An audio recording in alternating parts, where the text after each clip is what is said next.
यहाँ आज हम स्टार्ट करते हैं इंद्रिय उपक्रमणीय अध्याय। तो बताया गया है सबसे पहले हमारे यहाँ इस अध्याय में चरक संहिता का जो सूत्र स्थान का 8वां अध्याय है, तो यहाँ इंद्रियों के बारे में बताया गया है। तो आप सभी जानेंगे कि मन भी एक इंद्रिय में आता है। ठीक है, आपके पास 11 इंद्रिय हैं, उनमें से एक इंद्रिय हमारी मन भी है। तो मन के पर्याय जानेंगे।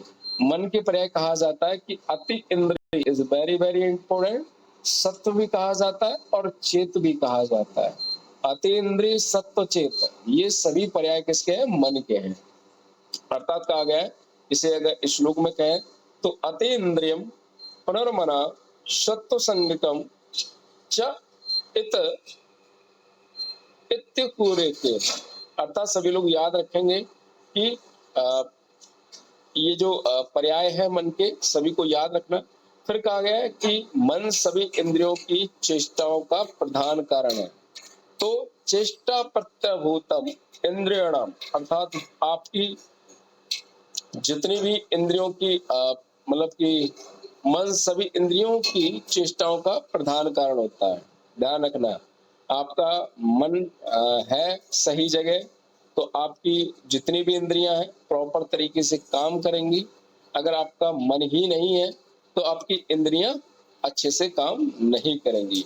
फिर कहा जाता है कर्म के लिए कि मना पुरा सराणे इंद्रियण अर्थग्रहणम समर्थानी भवंती। वही चीज कहा गया है कि देखिए, अगर आपका मन प्रॉपर तरीके से सही है, ठीक है, तो आपकी इंद्रियां जो सब्जेक्ट है यानी विषय को ग्रहण करने में समर्थ होंगी। अगर वो कहीं इधर उधर आपका मन विचलित है तो आपकी इंद्रियां उस सब्जेक्ट यानी विषय को ग्रहण करने में समर्थ नहीं होंगी। ध्यान रखेंगे हम लोग। ये जो चार्ट बना हुआ इज वेरी वेरी इंपॉर्टेंट। इंद्रिय पंच पंचक, ये अलग से पूछ लेगा 5 नंबर में, इंद्रिय पंच पंचक क्या होता है, तो ये आपके दिमाग में छप जाना चाहिए। ठीक है, चार्ट तो मेरे ख्याल से सभी लोग भूल जाओगे, लेकिन क्वेश्चन याद रखना, क्योंकि क्वेश्चन बच्चे नहीं याद रख पाते हैं। ठीक है, तो देखो चार्ट तो हम लोग बना ही लेंगे, क्वेश्चन याद रखो कि इंद्रिय पंच पंचक क्या होता है, कहीं पर भी पूछ लेगा वो आपसे। ठीक है, तो याद रखें कि इंद्रिय पंच पंचक में आपको इंद्रियों के बारे में बताना है। सबसे पहले है कि इंद्रियां कौन कौन सी होती हैं, फिर बताएंगे कि इंद्रियों के द्रव्य कौन कौन से हैं जहां पर इंद्रियां निवास मतलब कि इंद्रियों के द्रव्य और इंद्रियों के अधिष्ठान, अर्थात जहां पर जो इंद्रियां निवास करती है वो होता है अधिष्ठान। और इंद्रियों के अर्थ, अर्थात उसके जो अर्थ है वो आपको बताना है। और लास्ट में याद रखना इंद्रियों की बुद्धि। बस ये 5 हेडिंग आपको याद रखना है कि इंद्रियों के नाम यानी इंद्रियां, इंद्रियों के द्रव्य और अधिष्ठान और इंद्रिय अर्थ तथा पंच इंद्रिय बुद्धि। लास्ट में क्या है? बुद्धि आपको बताना है। तो सबसे पहले बताएंगे हम लोग इसको याद करने को, इसको बनाने का तरीका बहुत सिंपल होता है कि पहले जैसे हम लोग कान है, ठीक है, तो एक लोकल लैंग्वेज हम लोग कान कहते हैं, लेकिन संस्कृत में देखोगे तो उसे स्रोत कहा जाता है। उसी प्रकार से त्वचा हम लोग लोकल लैंग्वेज में कहते हैं, लेकिन संस्कृत में उसे स्पर्श कहते हैं ना, क्या? स्पर्शन, स्पर्शन इंद्रिय। हम लोग वैसे आंखें कहते हैं, ठीक है, लेकिन संस्कृत में उसे चक्षु कहा जाता है। उसी प्रकार से जीव कहते हैं, जुब्बा कहते हैं हिंदी में, लेकिन यहाँ पर संस्कृत में रसन कहा जाता है। ठीक है, उसी प्रकार से नाक कहते हैं, तो नाक को भैया नाक मत लिख के आना, आपको क्या बताना है? घ्राण इंद्री बताना है। ठीक है, क्या बताना है? घ्राण इंद्री बताना है। अब देखो ये सारी चीजें याद हो गई है, तो इन्हीं के आगे एक एक शब्द के आपको बुद्धि वर्ड लगा देना है। स्रोत बुद्धि, स्पर्शन बुद्धि, चक्षु बुद्धि, रसन बुद्धि और घ्राण बुद्धि। ठीक है, तो आप लोगों ने देखा होगा कि भाई ये आपका ब्रेन है। ठीक है, मेरे ख्याल से ये ब्रेन दिख रहा होगा आप लोगों को, है ना?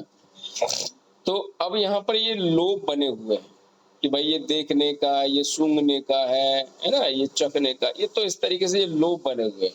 तो ये जितने भी लोब हैं वो ये भैया बुद्धि है, ध्यान रखेंगे।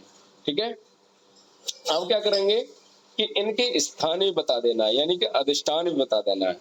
तो अधिष्ठान में क्या याद रखना है कि जैसे हमने स्रोत बोला, ठीक है, तो स्रोत को हिंदी में क्या कहेंगे भाई, कहाँ पर निवास करता है? तो आप सभी को पता है कि कान में निवास करता है, तो कर्ण कह दिया। स्पर्शन कहाँ निवास करता है? त्वचा में निवास करता है। और चक्षु कहाँ निवास करता है? आपके अक्षी में, यानी कि आंखों में। और रसन कहाँ निवास करता है? जिह्वा में, जीभ में। और घ्राण कहाँ निवास करता है?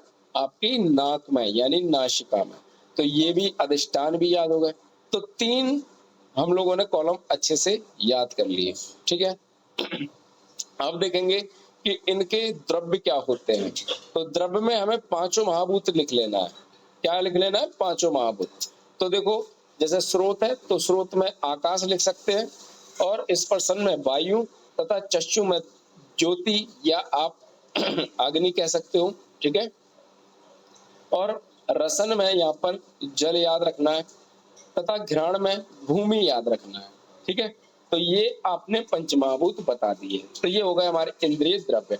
अब क्या करना है हमारे पास कि जो इंद्रिय अर्थ है, अर्थात इसकी जो तन्मात्राएं आप लोगों ने याद की होंगी कि पंचमहाभूत की तन्मात्राएं कौन कौन सी है ना।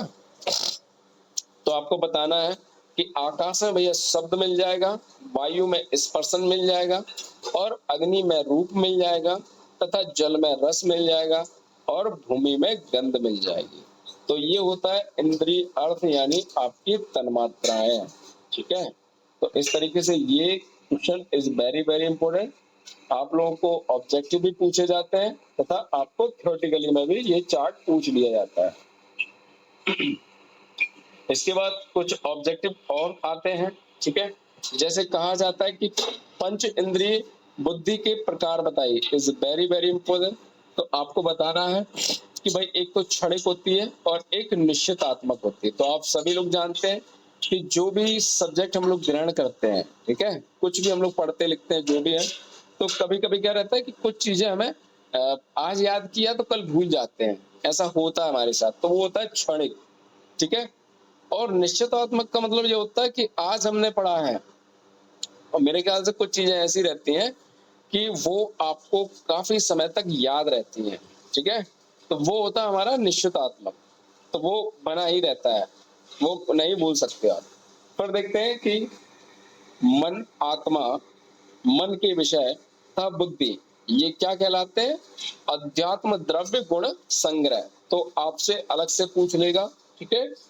आपके पास 2 क्वेश्चन होंगे, आप हमेशा कंफ्यूजन होंगे कि आध्यात्मिक गुण क्या है बेटा। आपसे पूछ लेगा आध्यात्मिक गुण, ठीक है। तो ये आपको याद है इच्छा, सुख, दुख, बुद्धि, है ना। तो वो सभी आपके आध्यात्मिक गुण हो जाते हैं।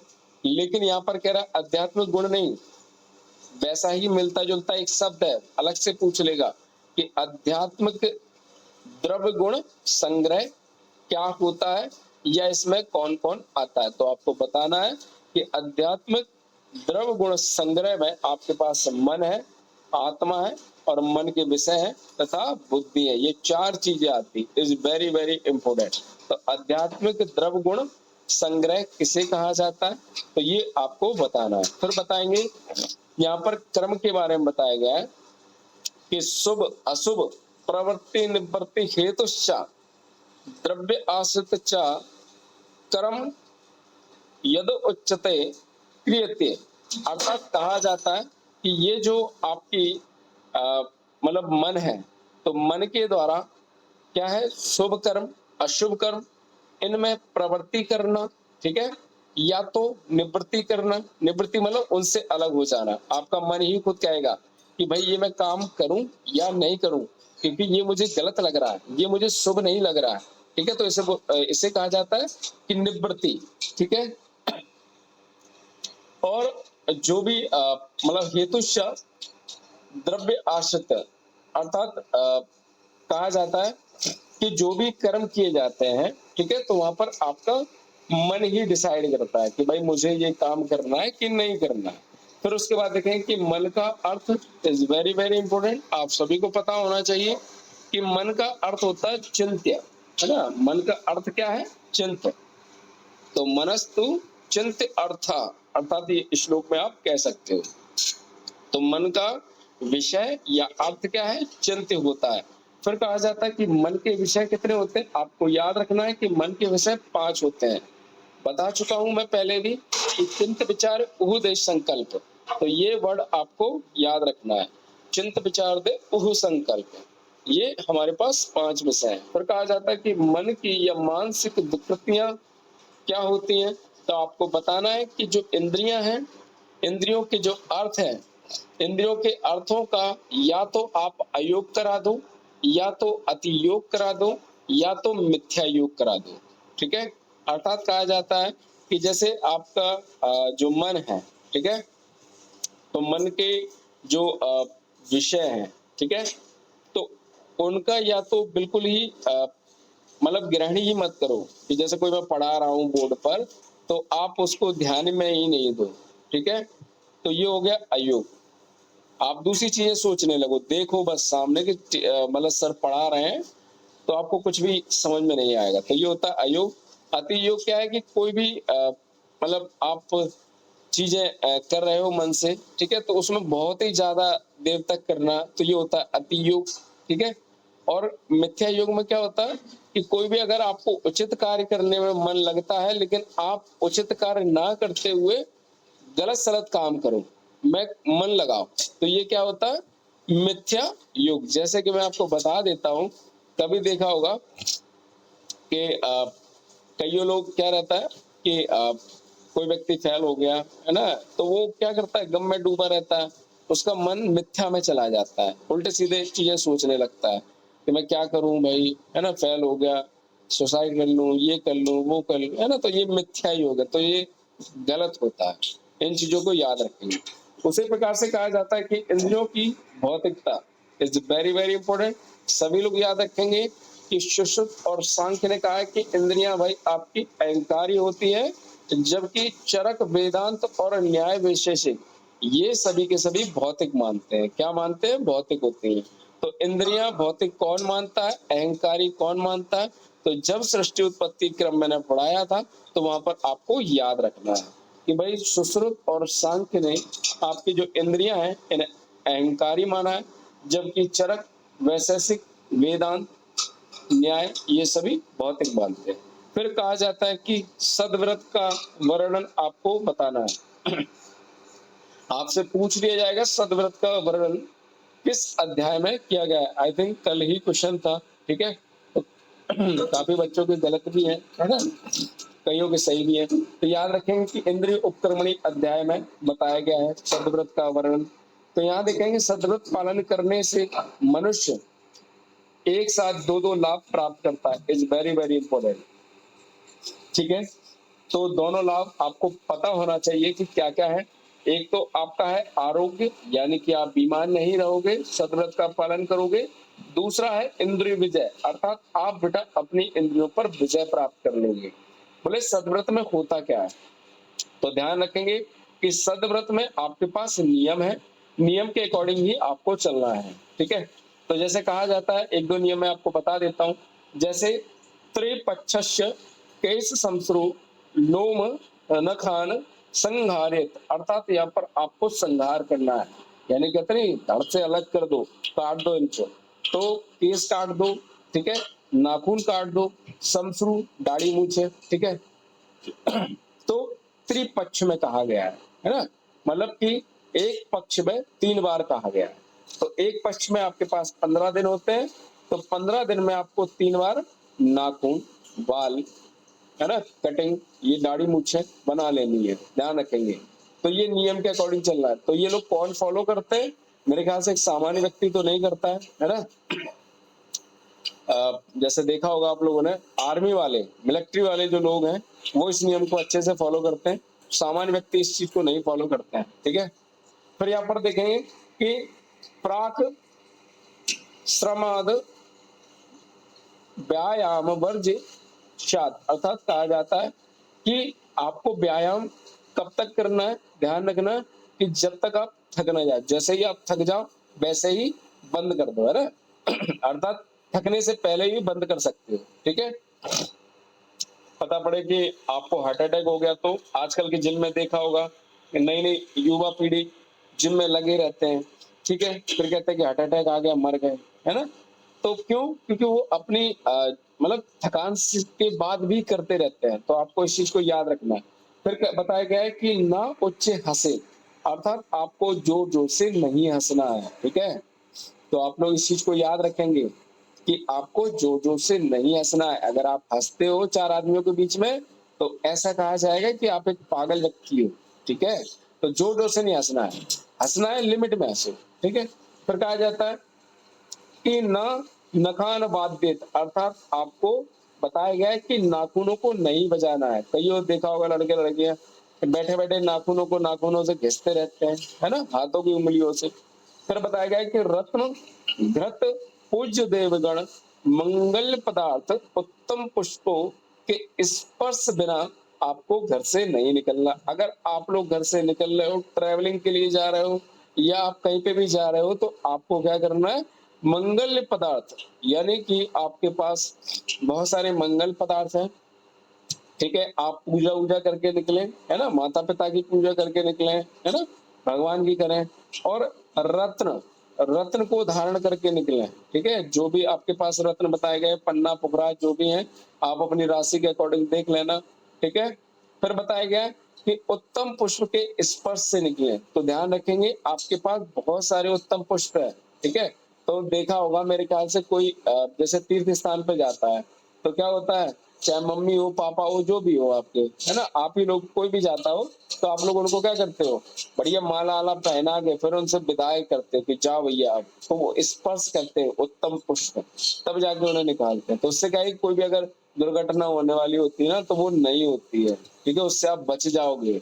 आजकल क्या है कि ये पैटर्न बंद कर दिया है, तो देखा होगा अक्सर फोर व्हीलर में एक्सीडेंट हो जाता है कि भैया उस तीर्थ स्थान पे गए तो वहां से वो गिर के मर गए, ठीक है? तो ऐसा एक्सेस होना है, क्योंकि ये यहाँ पर सदव्रत को फॉलो ही नहीं किया जा रहा। फिर बताया गया कि पूर्व अभिभाषी, अर्थात आपको याद रखना है कि इसका मतलब क्या होता है कि आपको पहले ही पूछ लेना है। अगर आप किसी से मिलते हो तो उससे ये पूछना है कि भैया कैसे हो, सब ठीक ठाक है, घर पे सभी कुशल मंगल है?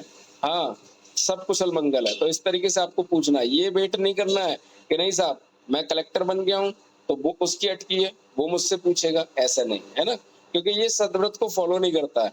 तो आपको खुद ही पूछना है उससे, ठीक है? आपसे कोई मुलाकात करता है, हाथ मिलाता है, नमस्ते करता है, तो आपको पूछना है कि भाई आप कैसे हो, ठीक है?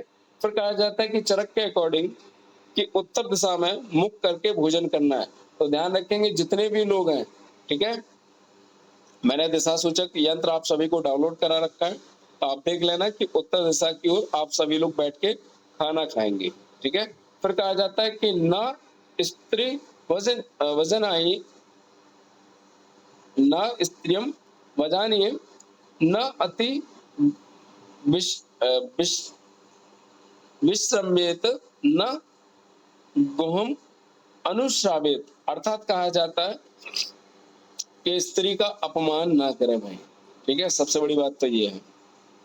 फिर कहा जाता है कि स्त्री का अधिक विश्वास भी नहीं करें, ठीक है? फिर कहा जाता है कि गुप्त बातें ना बताएं, उसे पूर्ण अधिकार ना दे। तो ध्यान रखना आजकल का जमाना अलग है, ठीक है? आजकल देखोगे तो सब स्त्रियों को पावर दे रखा है, अच्छी बात है, ठीक है? और मतलब ये चीजें तो गलत है, स्त्रियों का अपमान ना करें, है ना? तो ये चीजें याद रखना, ये सदव्रत के अंतर्गत आता है। और स्त्रियों को अधिक विश्वास ना करें, ठीक है? तो देख लेना, नहीं पता पड़े आप लोग देखा होगा कि घर में अगर पैसा ही आ जाए, ठीक है, पति अगर छुपा के भी रख दे और उसको किसी को देना है, तो पत्नी क्या करती है, बता देती है कि हमारे यहाँ 1.5 करोड़ रुपया आया है, ठीक है? तो पता पड़ जाएगा। तो ये विश्वास मतलब कहा गया है, ठीक है? और गुप्त बातें भी अगर बता दी कि हम मर्डर करके आए हैं और चुपचाप तरीके से घर में बैठ जाएं, तो वो तुरंत पूरे फैला देगी कि हमारे पति भैया मर्डर करके आए हैं, ठीक है? तो ये चीजें बताई गई हैं कि गुप्त बातें हैं, ना बताएं, नहीं तो निकल जाती है फ्लो में, ठीक है? याद रखेंगे। तो ये प्राचीन काल की बात है, उन चीजों को आज भी फॉलो करेंगे, ठीक है? फिर कहा जाता है कि सत्तु सेवन विधि, कि रात में भोजन के पश्चात अधिक मात्रा में जलपान पश्चात दिन में 2 बार सत्तू ना खाएं। अर्थात कह रहा है कि देखो अगर आपको सत्तू का सेवन करना है, ठीक है, तो ये आज से पहले का नाश्ता चलता था सत्तू। जिस तरीके से आप लोग चाउमीन बर्गर खाते हो ना, इससे बीमार होते हो, ठीक है? तो पहले क्या चलता था, गाँव में बेचारे सत्तू का ही सेवन करते थे, ठीक है? सिटी विटी में जहाँ कहीं पे भी सत्तू का ही सेवन किया जाता था।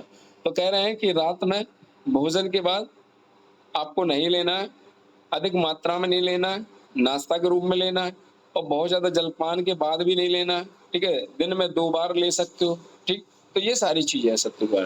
फिर कहा गया है, इस प्रकार कर्तव्य, अकर्तव्य, सद्व्रत, आहार, मल उत्सर्ग, स्त्री मैथुन तथा पूजन, अध्ययन, सामाजिक कर्तव्य, मानसिक कर्तव्य तथा हवन संबंधी सद्व्रत का भी वर्णन किया गया है, ठीक है? तो वहां पर आप सभी चीजों को बारे में देख लेंगे एक बार किताब में से।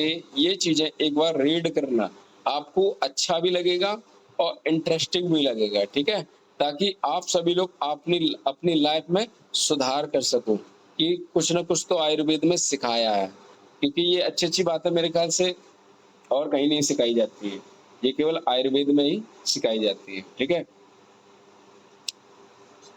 सोचो, ये क्यों कहा जाता है? आप लोगों ने मेरे ख्याल से मुन्ना भाई एमबीबीएस देखा है, उसमें बेचारे उसका ऑपरेशन हो रहा होता है और ऑपरेशन के दौरान डॉक्टर को हंसी आ जाए और वो जोर जोर से हंस रहा हो, तो पेशेंट को सोचो क्या लग रहा होगा कि मैं मतलब यहाँ पर कटा फटा डला हुआ हूँ और ये डॉक्टर कैसा है, ये हंस रहा है, सोचो जरा, है ना?